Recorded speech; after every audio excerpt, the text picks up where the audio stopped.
Hey everybody, Nick Espinosa, your Chief Security Fanatic here, and it is Sunday, but we are not doing Breaches of the Week this week. Breaches of the Week will return next Sunday, basically a week from today. And if you're a longtime listener or follower of mine, or quite frankly, if you've just been listening to me daily for like the last week or two, you know I've been pretty sick. I lost my voice. You can still kind of hear. I've got most of it back now and all of that. I also pre-recorded a whole bunch of videos for the last few days as I was traveling internationally, and now I'm back. And I just kind of wanted to essentially lay all of that out. So thank you for bearing with me here. But like I said, I just did not have the time to compile all of the notes that I have. It takes me hours and hours and hours, honestly, to get a Breaches of the Week video done. It's a labor of love. But what I did want to talk about today quickly is kind of a framework that's on a tangent, or I should say a bit of an adjunct of Breaches of the Week, and that's cybersecurity professionals. And I've talked about this before. I've written articles on this for Forbes and others regarding this, but I want everybody to understand that one of the core reasons why we have Breaches of the Week is because, quite frankly, the cybersecurity industry is hindered. And what I mean by that is we are perpetually down qualified employees, meaning those professionals in cybersecurity that would have experience. Now, if you think about this longitudinally in the last 10, 20 years or so, and this is just completely off the cuff, in the last 10, 20 years, in the dot-com boom, where you saw these massive spikes and everything, and then the Facebook era, when that came out, and you saw massive spikes and everything in terms of revenue and all of that, basically, what were we telling the legion of kids that were growing up?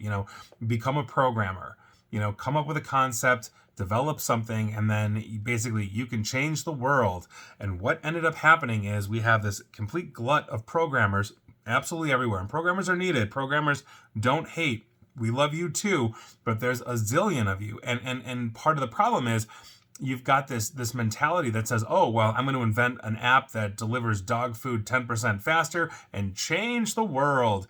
And so that's well and good. And those apps, I'm sure, are needed in some way, shape, or form. But we in cybersecurity over here have been saying, hey, guys, what about us? We need to secure this.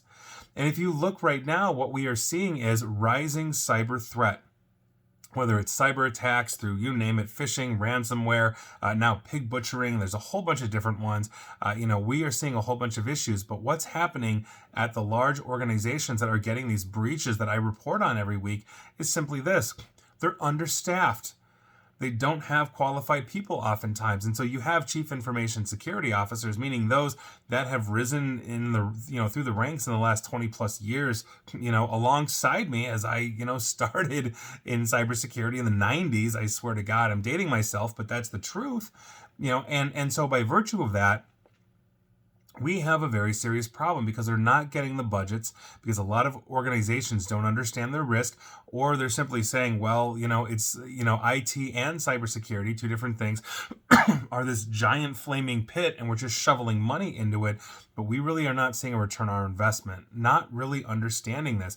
And so we're not getting the budgets. We don't have the manpower, and colleges, to their credit, in the last, let's say, 5 years or so, have now really started cranking up cybersecurity certifications to start pushing out people because, again, the industry has been reactive to cybersecurity when it should have been proactive years and years and years ago.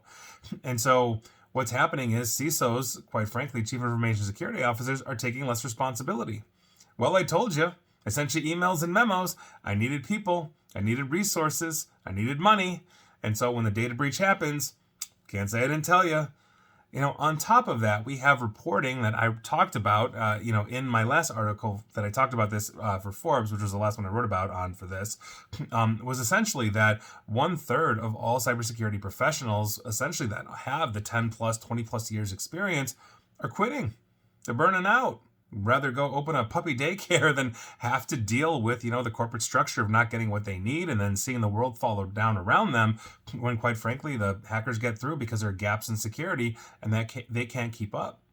So we've got a very serious problem on our hands. And I kind of want to put that in context because, quite frankly, and this is going to go out under the banner of Breaches of the Week in some way, shape, or form, I want you to understand that every time I sit here and I talk for 30 minutes, 20, 30 minutes, or more than 30 minutes on data breaches, understand where the failures are. It's a shared responsibility. in the sense that we can do everything right and still be innovated around. Or we may know how to do everything right, but we may not get the money, resources, and energy to actually implement it, and that's a very serious issue. Now, there is such thing as risk quantification. Every organization is going to have risks that, quite frankly, you're simply going to accept. You're just going to assume the risk because it's not worth the time, money, or energy. But most organizations don't know how to properly quantify that. And by virtue of that, they don't understand the spend. And so that's a huge issue. And I just wanted to throw that out there just as a quick breaches of the week. But if you want to understand a good chunk of why we're getting breached, it's because of this. And quite frankly, it sucks.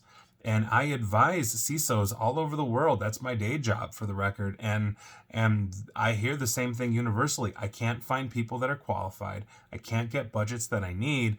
And even when the C-level seems to be drinking the Kool-Aid, and we start buying all the things, let's say, that we need to buy, or we start putting into place all the resources we need to put in place, we're always going to be behind because there's never enough money. There's never enough resources. There's always some changing innovation that we have to keep up with.